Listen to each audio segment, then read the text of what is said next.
Hey guys, welcome back to Medical Coding with Blue. It is Q&A Tuesday. If you are brand new to my channel, welcome. I am Blue. I'm a medical coder. I have been a medical coder for over 10 years. I really love sharing the things that I know with all of you. So I hope you'll take a second, hit that subscribe button, smash that like button, and at the end, if this video helps you, I hope that you will share it. So let's get started. Okay, what is Q&A Tuesday? Q&A Tuesday is a show where I take all of the video comments, any questions I find there, any questions I get by email, by direct message from Instagram or on Instagram, and I put it into one show, and here we go. Okay, and thank you to everybody who submitted a question. Let's get started. Okay, can I do medical coding part-time? Okay, if this is the deal with the part-time work in medical coding. If you have experience and you've been around, you've had years of experience and you know what you're doing, there are PRN or as needed coders. They do have those. Sometimes you can find part-time work when you have experience. If this is your first job as a medical coder or you don't have a lot of experience, do not expect to find part-time work as a brand new medical coder. This is because if they are working with you, if you're brand new, they are not going to want to spend time working and training somebody on a part-time schedule, because this means that they're not going to get a whole lot of productivity out of you, okay? And even if you may pick up things very quickly, medical coding is something that you're going to constantly learn. Now, I am a fast learner myself, but this does not mean that, I can just pick up everything just like that. It takes me time as well. So even with that, you still have to keep in mind that these companies are looking for productivity, they're looking for accuracy, and they're looking for experience. So if you're brand new, do not expect to do this part-time, because you need to learn and you need the time to learn. So that's why if you're looking to start in medical coding, it's going to need to be full-time. This is something that you have to be committed to and devoted. You can't be like on the fence about it. And I say this very candidly because if you really want to do this, it's going to take effort and time. And doing it full-time is the way to go. Okay? Next question. Do coders have their own businesses? Some do. Some have consultancy businesses where they have had experience for a while, and sometimes they'll do consultant work, or they will reach out to facilities and they will have they will offer their auditory services, being an auditor for them, just to get a second opinion, a second look. That is entirely possible once you've had experience. Okay. Next question. Can I count practicode as 1 year of experience? Practicode, if you don't know, is an AAPC program, and it is designed to count as 1 year towards your 2 years of experience or a certain amount of hours of experience in order to remove the A from the CPCA. Now, CPCA is Certified Professional Coder Apprentice. This is that A is on there when you are brand new. And they say it's like 2 years or a certain amount of hours of experience before they can remove it. Now, if you put practicode on there as 1 year of experience, say you're applying, and they say, well, how much experience do you have? And you think, well, I completed practicode, let me put that as 1 year of experience. That's a no-go. Because they're going to ask you, okay, what was your productivity and what was your accuracy? Now, you may be able to respond with accuracy, but you can't really respond with productivity. And a lot of times when they're asking you to have experience, they need to know two things: productivity and accuracy. What was your production standard? Now, what is a production standard? What does this mean? For example, myself, okay, I am on 90 days. I was watching 90 Day Fiance. That's what happened. Okay. I have a 90 per day quota, okay? That means that I need to touch on average 90 encounters per day. Now, there are times when I can't hit this, yes, because I'm either in meetings or I have to do some other education stuff, and it takes time away. But the average per day needs to be 90 during that covered period, okay? Whether it's a month or whether they're looking at 6 months, it needs to be on average of 90 per day. Can I meet productivity? Do I exceed productivity? I often exceed productivity because my providers are well trained. But like I said, not every day can I hit 90 per day, but I can, because I exceed, it shows that I can maintain productivity standards. My accuracy, what is the accuracy? Some facilities, it's 95%. So what they do is they take a batch of your records that you've coded, and they will look to see if it was coded accurately. And if it was, then great, then you pass. If not, they will deduct points for every error they find. And once after if you have to mediate the deal, if there's an error that you disagree with and you present your argument well and somebody else settles the argument for you guys, sometimes that can go up. So it just depends. So not every error you get will be a true error, okay? So always make sure that you fully understand why they are marking you as incorrect, okay? It's not so that you can be argumentative. You never want to do that. You want to be as civil and you want to be as professional as you possibly can. Now, if you can't meet your accuracy, then there are steps that they do have to do. They're not going to immediately fire you. It is not like that. It is hard to hire new coders, okay? You have to find people who are qualified, first of all, and then it takes a while, and then they have to pass a background check, and then they have to pass a drug screen. So there's a lot of things that have to happen in order to hire somebody. So no, if you make a mistake on an audit or you don't do very well on an audit, it doesn't necessarily mean they're automatically going to fire you. Usually they will work with you and try to get you to get back up to speed, okay? So you have to be able to answer these questions when you are talking about your experience. Practicode is good as practice. That is what it is designed for. It is also designed to make up for 1 year so that you don't have to have the A on your CPCA quite as long. But to use that as saying that you have a year of experience is sort of not right. Because again, you have to answer those two questions, productivity and accuracy. Okay, well, you have a year of experience. Okay, what was your productivity and accuracy? And if you can't answer that, then they're going to be like, okay, what were you doing? You can tell them that you have had 1 year of doing practicode if that was what you were doing, if it took you a year to get through practicode. And you could talk about that. You could talk about how it sharpened your skills. You can talk about how new and excited you are to be in the field. You can do that, but you need to be as honest as possible when it comes to what your experience is. And showing up your good skills is the key to all of this. Not trying to sort of scoot around, yeah, I have a year, and it's not really a year. Okay, so that's my opinion on that one. All right, next question. Are work from home coders covered by company insurance? Absolutely. Yep. If wherever you're applying, if they offer health insurance, that is your right, as a company employee. Okay. Next question. Do we need to attend seminars from different places, like travel for convention certificates? This is about continuing education units. You do not have to go to the conventions, okay? I talk about conventions because I love going to conventions. However, this year is something else. So I'm not able to attend. A lot of people are not going to be able to attend this year. Next year may be a different story, so we'll see what happens. But you don't have to attend conference ever as a medical coder. This is just something that I do because it's very helpful. There's a lot of continuing education units that you can get within a very short span of time, and you get to meet a lot of people. You get to learn a lot of things. It is a lot of fun. I love going to conference. It is every year. It is the Medical Coders Super Bowl, okay? When I go, I thoroughly enjoy myself. It is fun. There is so much to do and so much to see because usually every place is really awesome. This year it was supposed to be in Atlanta. Next year is going to be in Houston. So we'll see. We'll see what happens. But yes, you don't have to.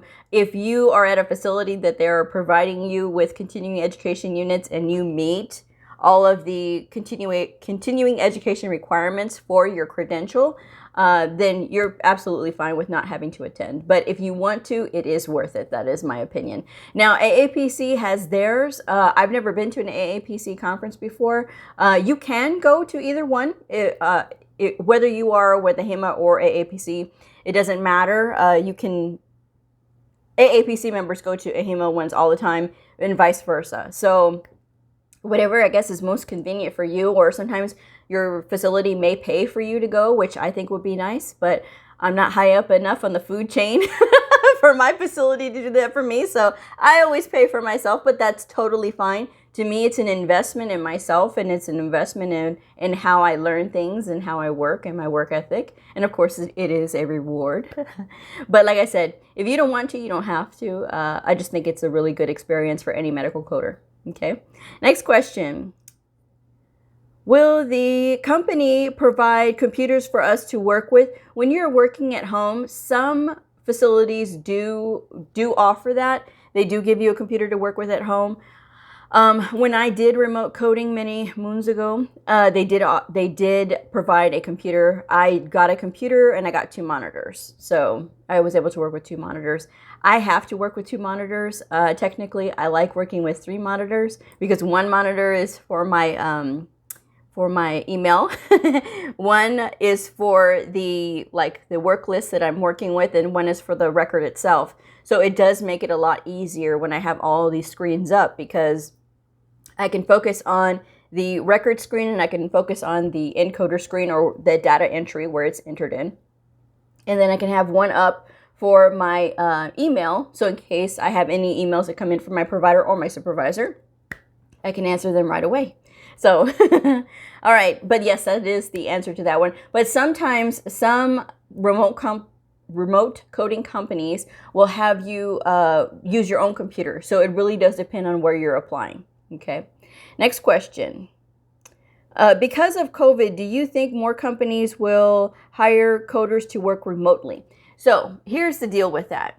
If you are applying right now, right, which you should be, if you are looking for work and you're a coder, go ahead and keep applying like you normally would. If you're applying at a place that you have to go because you either have little to no experience, right, 9 times out of 10, they're going to send you home to code, okay? But they're going to do it right now because it's temporary, okay? Everybody's at home. A vast majority of us are at home.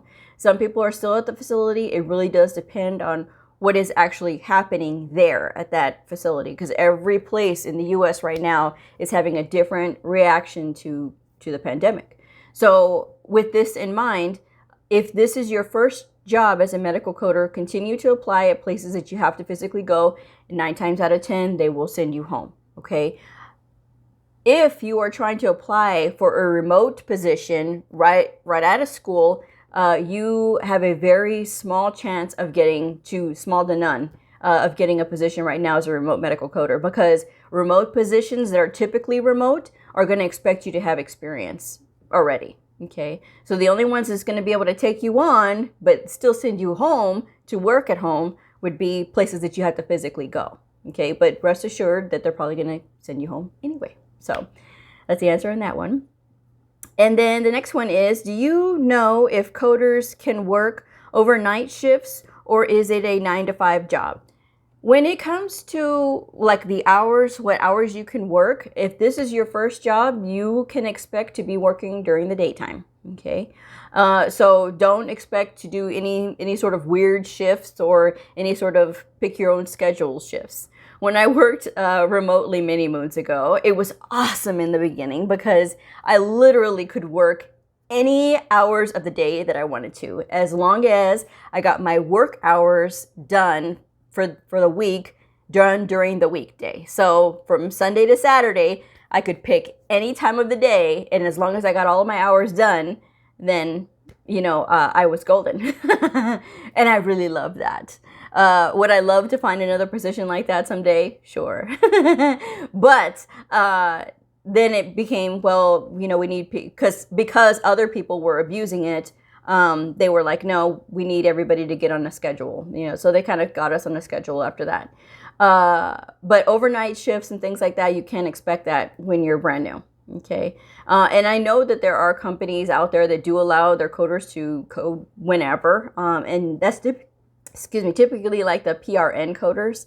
They're usually able to do something like that. It depends on the company. So wherever you're applying, please make sure you check. I've done a couple of the medical coding job listings explained videos.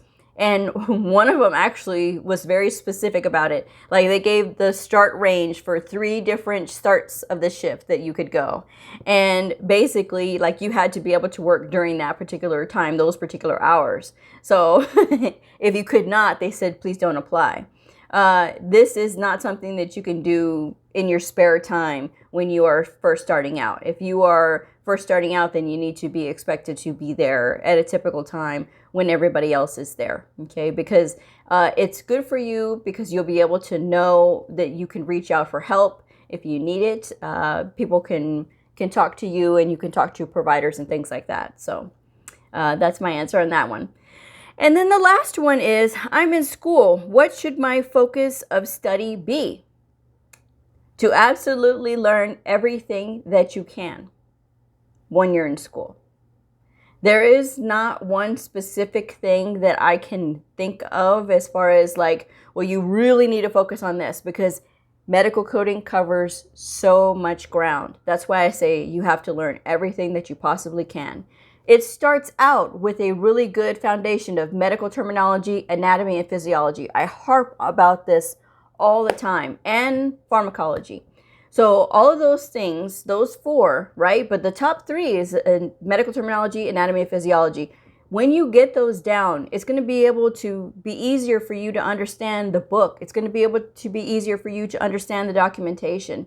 This is why I say a lot of times if English is not your first language, it's hard because the way the doctors write is not always going to be what's in the book. And if people who speak English have a hard enough time understanding it, right? Somebody who speaks English as a second language is going to have an even harder time. So this is why I say, if you have all of your anatomy, physiology, medical terminology, and pharmacology down, then getting into the coding part is going to be just easier, okay? But the coding part is going to take some time. There are rules that you do need to learn, okay? But learning those rules, learning the ethics of medical coding, HIMA has the standards of ethical coding. Everybody's got to learn that. Even if you're with AAPC, you still have to learn it anyway, because everybody, these rules apply to everybody, okay? It doesn't matter what credential you have. Everybody has to follow these rules. And with the coding guidelines, that's another thing as well. So there's still ICD-10 CM, then there's ICD-10 PCS, then there's CPT, then there's HCPCS. So there's all of these things that you still have to learn. You have to learn everything. This is why I say when you're in school, concentrate on everything that they're teaching you, because hopefully these are all the bullets, right, that you need to cover, especially for whatever credential that you're studying to take. And as far as like trying to get ahead and learn all this other stuff, learn what you are learning in school. Pay attention to what you are doing, because a lot of times people will say, well, what else do I need to learn? And what else? What are some other things? No, concentrate on what you got in front of you first. Learn it forward and backward. And when you do learn it forward and backward, then you're going to be ready for your test. That is your biggest thing when you are in school, is getting ready and prepared for that test. Because these tests are designed to be difficult. These are not designed to be easy so that anybody and everybody can do it. These are very difficult tests. So you need to make sure that you're studying everything that you can. When you get out and when you finish your test and when you pass your credential exam and you're ready for the real world, that's when you can start asking more questions. What else do I need to learn? What do I need to know now? And if you've already completed your exam, you passed your certification, and now you're out looking for a job, do not stop studying your coding, because learning and keeping on that path of learning and just doing exercises where you're looking up codes in the book and where you're staying familiar and staying on it. You don't have to be as strenuously studying like you were in school, but at least still take time out during the week to continue to study while you're looking for a job. Because if you wait and if you get so far away from the end of your program and then you've passed your certification exam, if you get so far away from that, by the time you get interviewed or something, when they're asking you questions, you're going to be like a deer in the headlights. So I've heard from people who say that it's been an entire year since they've had their certification and they're still looking for a job, and now they have to take a test and things like that, and they're panicking because they think that they've forgotten. There's a good chance that you're not going to forget everything, but you can get rusty the longer you are away from the school time, right? So please just do yourself a favor. Do for yourself. Do yourself a favor and continue to study, continue to ask questions, watch different videos. I do have the Quiz Friday videos. I do have it on the playlist, so you can check out the playlist if you want.